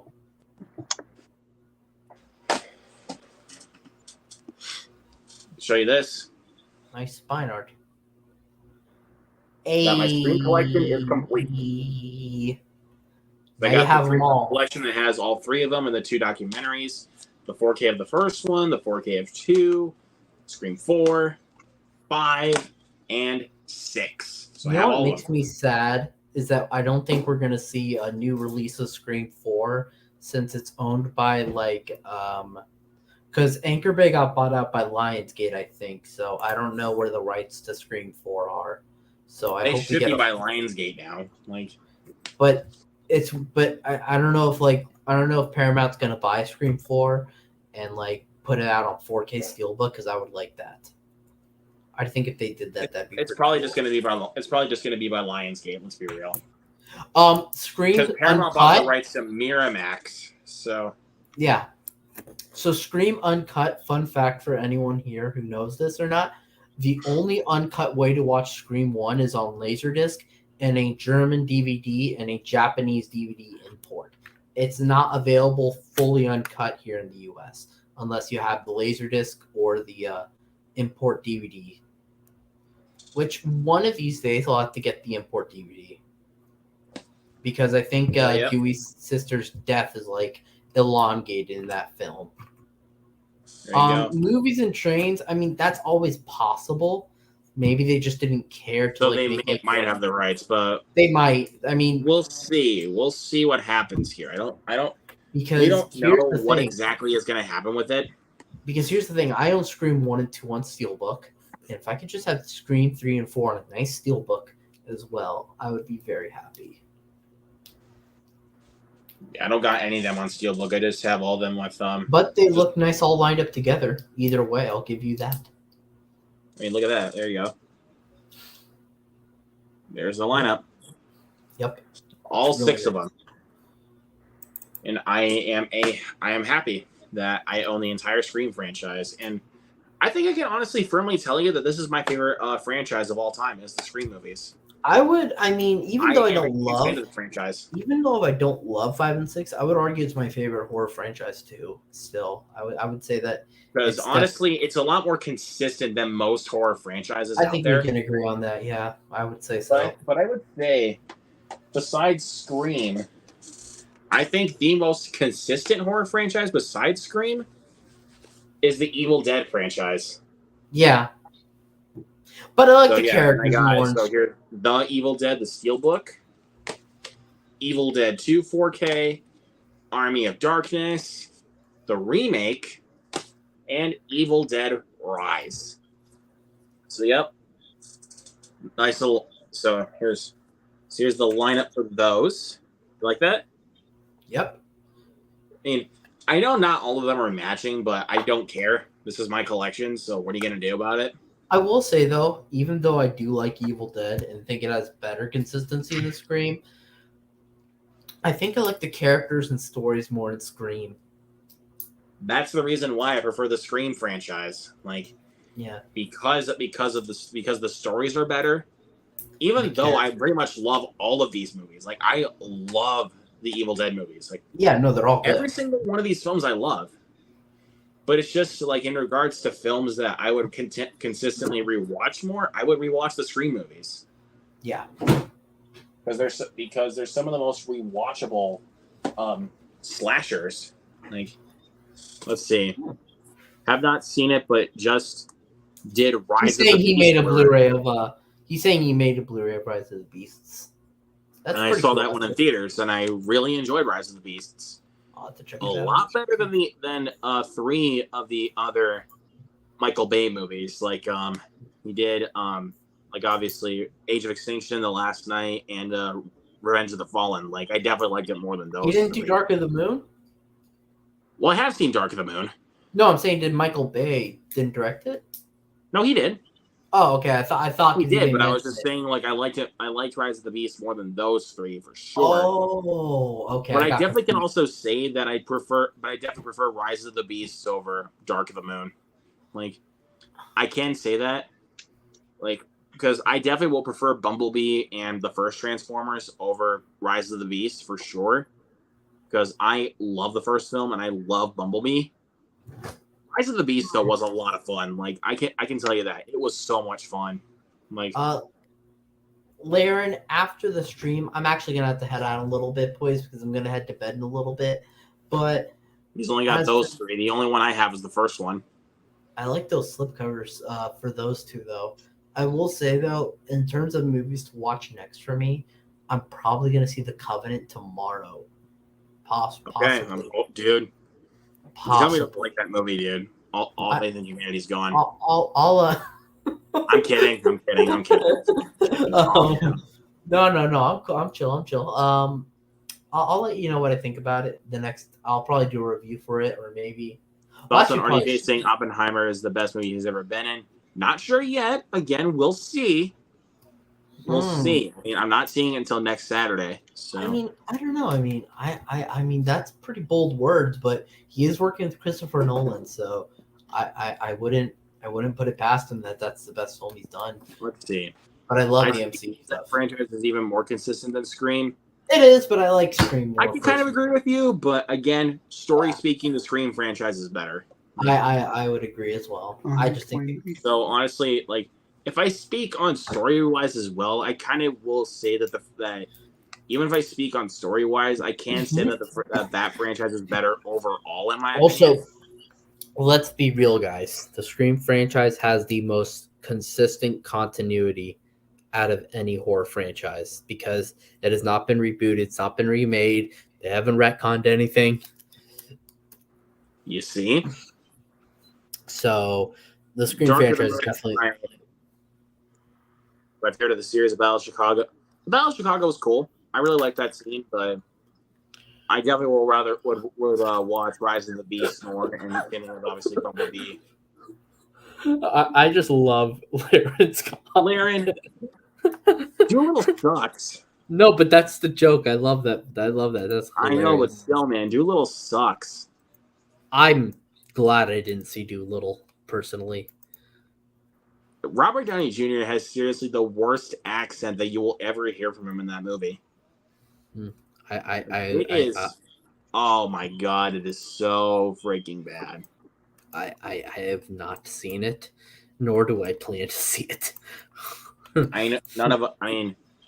not even gonna have any plans to see it anyway, and I'm not even gonna tell you to watch it. Like, not even kids will enjoy that. Will even enjoy that fucking movie. I'm going to. Wow, so it's actually completely opposite for me and Craig. It's like almost 11 over where I'm at. He's almost 10 for me. That's crazy. We got some original films after the strike. I wonder how that strike's going to end. Hopefully everyone gets what they want. They said 4 to 6 months. Holy shit! God, this is going to take for fucking ever. Like, I actually don't know a whole lot about the strike, to be honest. I know there's like the writers started it first, and then it was the actors. But I don't know a whole lot about what's going on in the strike, to be honest.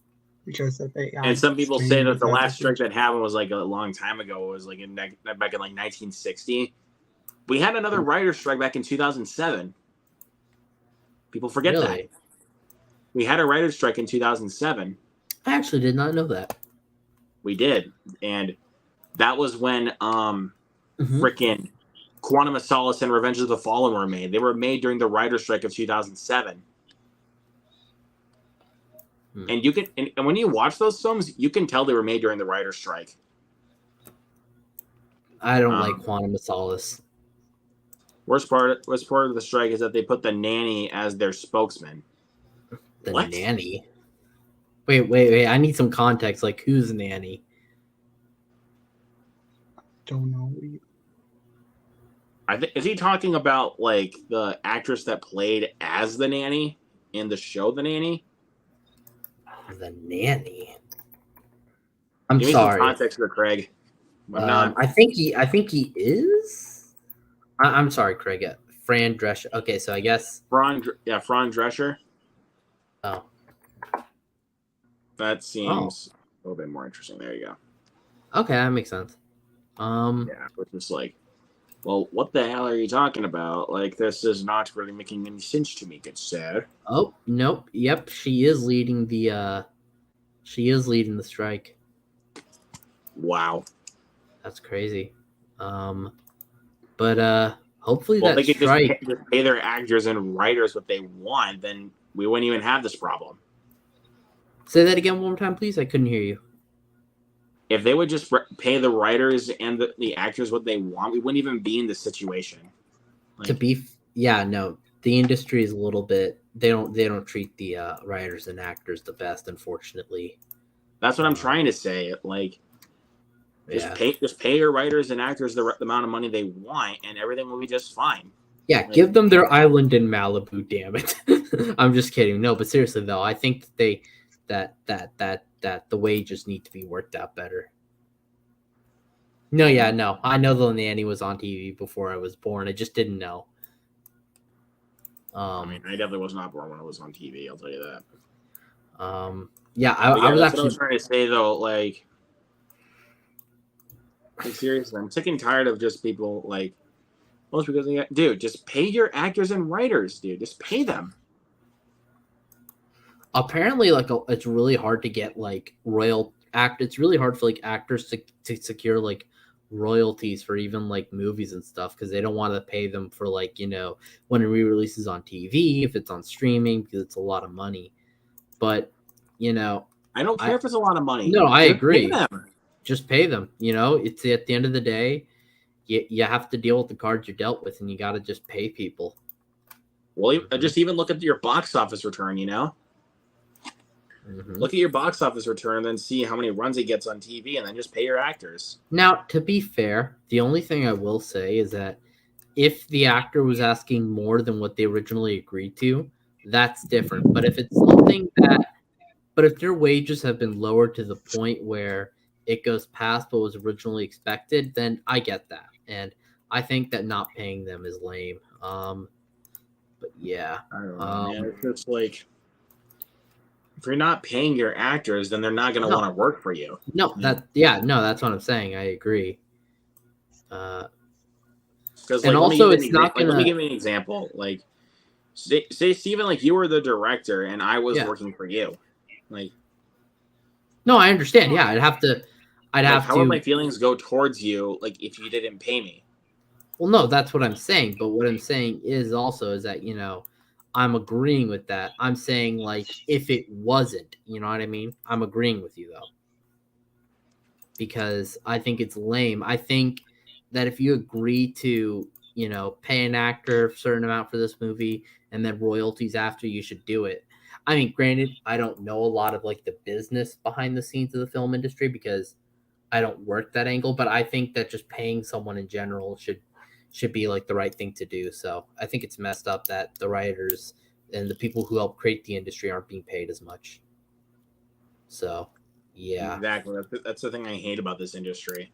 Like, you know what they should do though? They should take a shit in a paper bag and light it on fire and then put it right in front of their front door. That'll show them and egg their houses. Well, how about this? I was making like a prank joke. I know. Why not just wish in one hand and shit in the other? See which one gets filled first. How's that for you? Even though he signed on. Wait, hold on. Let me read this. Devin Sawa has the shits that they used for footage in Final Destination 5, even though he signed on for the first film, knowing they own the footage. Okay, that's different. I mean, we're just talking about like people and like actors in general that are not getting paid for their for their job. Even though, well, I mean, if he knew, okay, in that scenario though, if he knew that they owned the footage and he's getting mad about it, then that's different. I get that, but I mean, I think in general, overall, with the what's going on. But granted, I can't speak too much about it because I don't know too much about the strike. But I agree that you should pay people. Yeah, I can't really speak too much on it either because I don't work in the industry. But if I were to, though, I would be working with my buddies, like yeah, because your buddies would pay you fairly. Mm-hmm.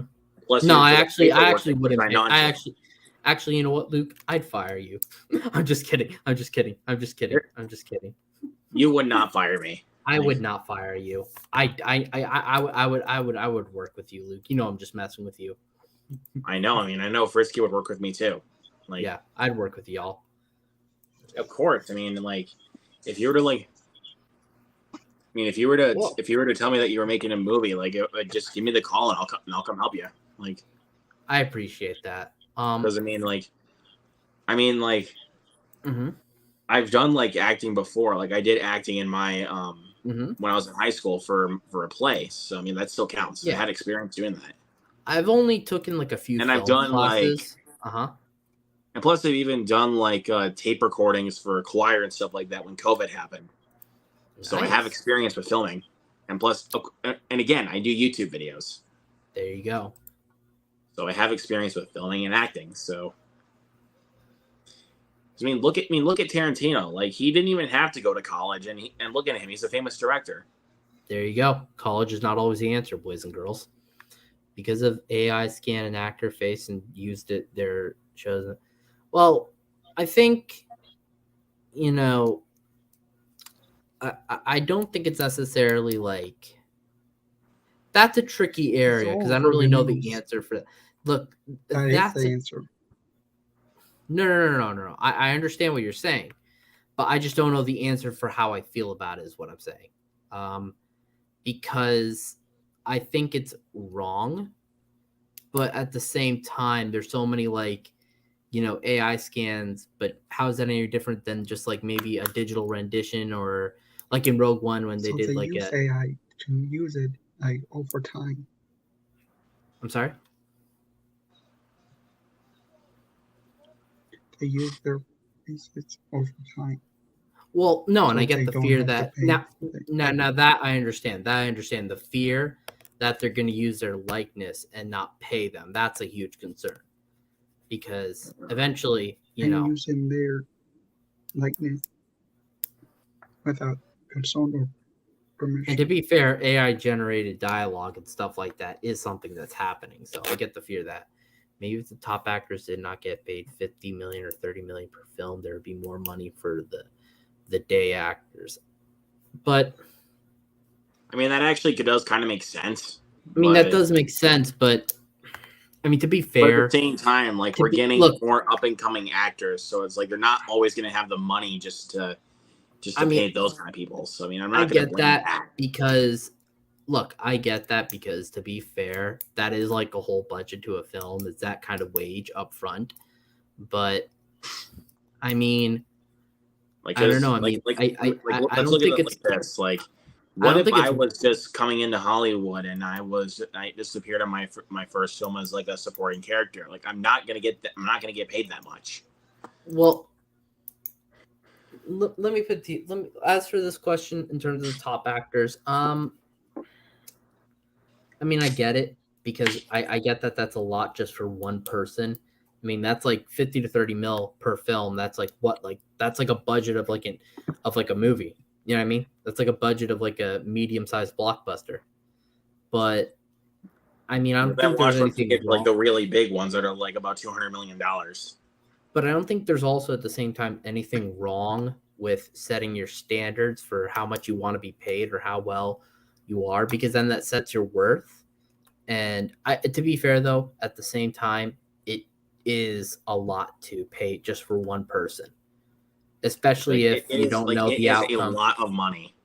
Especially if you don't know the outcome of like how much that film's going to make back at the box office and how much that actor is going to get in return, and then royalties, and that's a lot to pay. It's a lot to pay. I get it. I mean, look at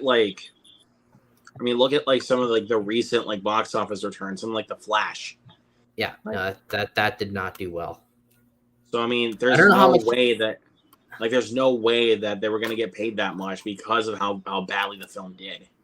I mean, and then on top of that, you still have to pay Ezra Miller like the royalties, like if the film were on streaming, if it gets reruns, I guess he gets a percentage of home media. I don't know how that works. To be honest, like if I'm going to be real though, like I don't want to be a dick about it, but I would say honestly, I wouldn't pay him. Well, I mean, like, just to be real though, like I'm just trying to be real here because he is a horrible person.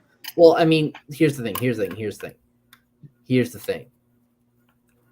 a horrible person, but if he's doing me a job, I'd still have to pay him. I just wouldn't. I would still give him at least like but still, I mean, like I would not give him that much.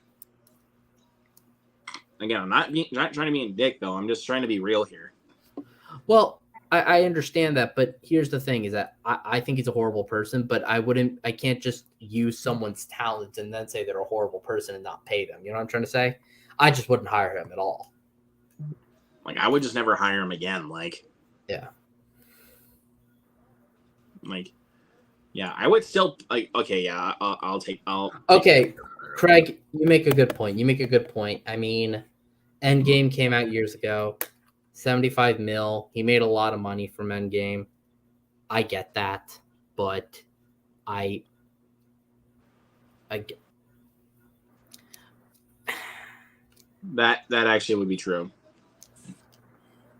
Well, I don't think it hurts to be with or against it because you do have to consider about being blacklisted if you're being realistic.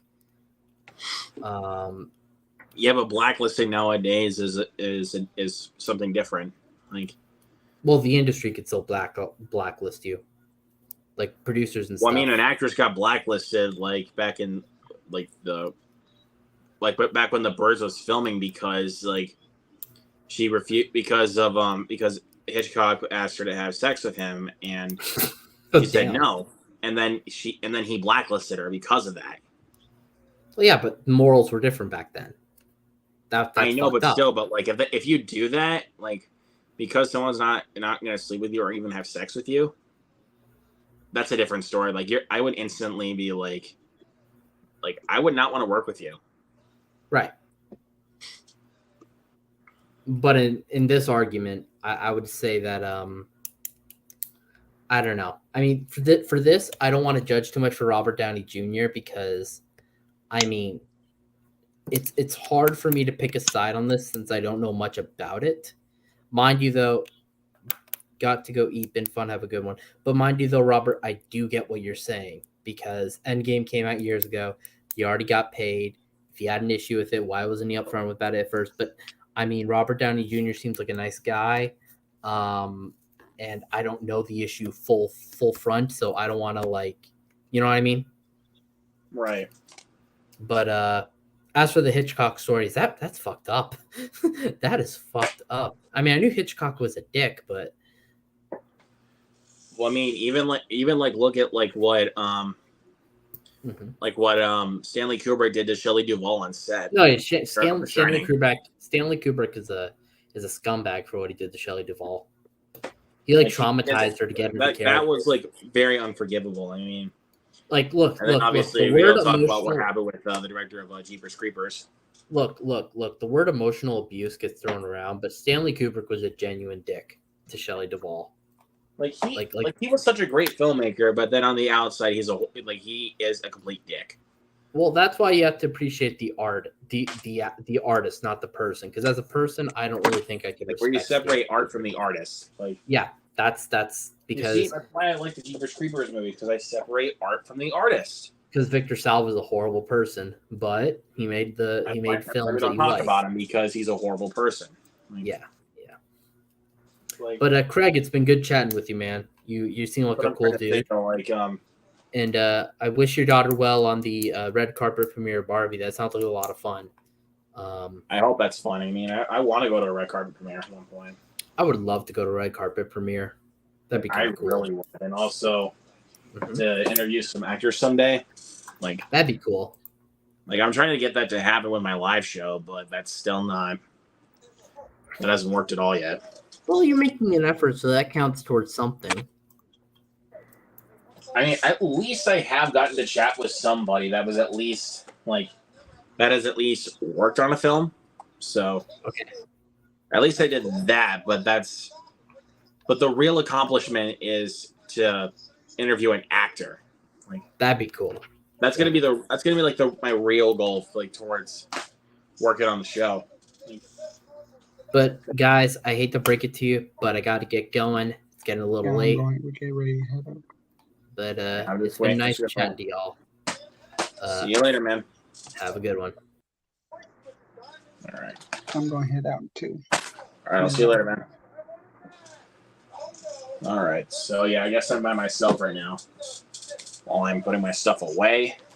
Oh, that's the wrong one. That's back on the shelf. There we go.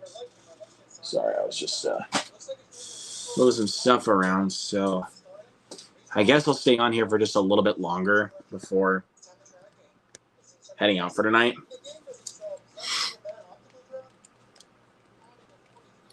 So, and also for people that I sent the, for some of my friends that I also sent the link to, they can still join for a little bit if they want to, because I still got a little bit of time before I'm going to go to bed. But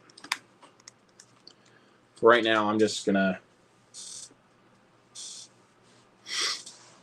chill and play a little bit of Mario Kart while I'm waiting on some people. So chat away, put some comments in. I will take some comments.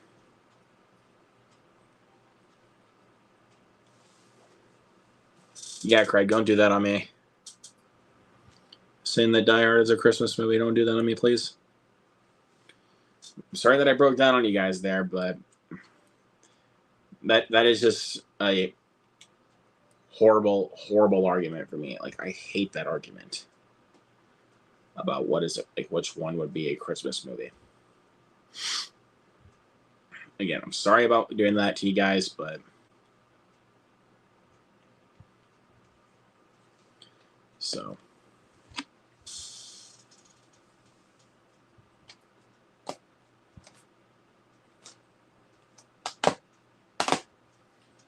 oh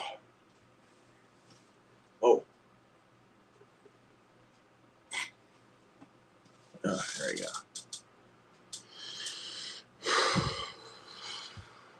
So yeah, it's just been a night, ladies and gentlemen. So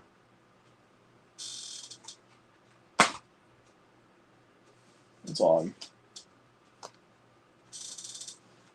really gonna say.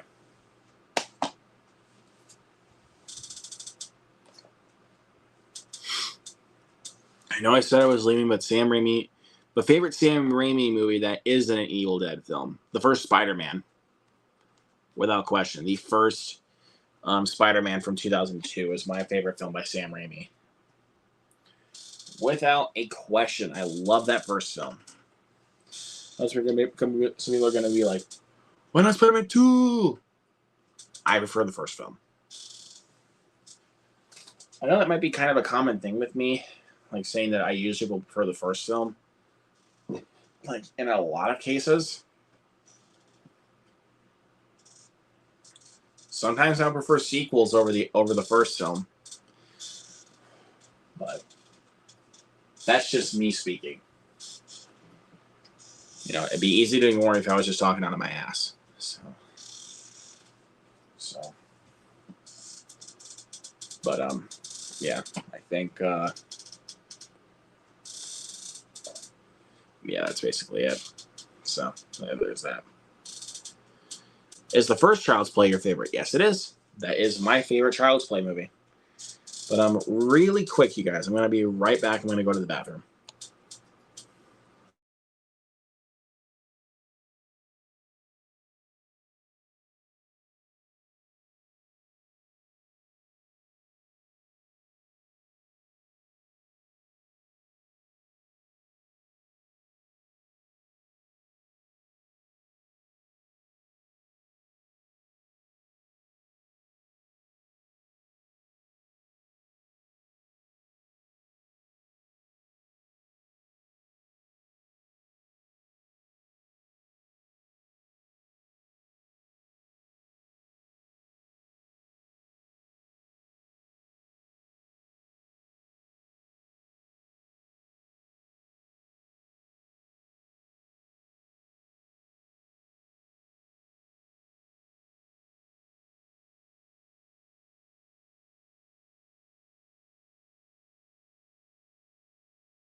Okay, sorry.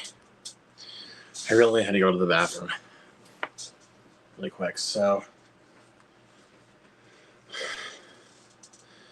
I don't see any more comments popping in, so I think I'll just call it for a night. So talk to you guys later. See you later.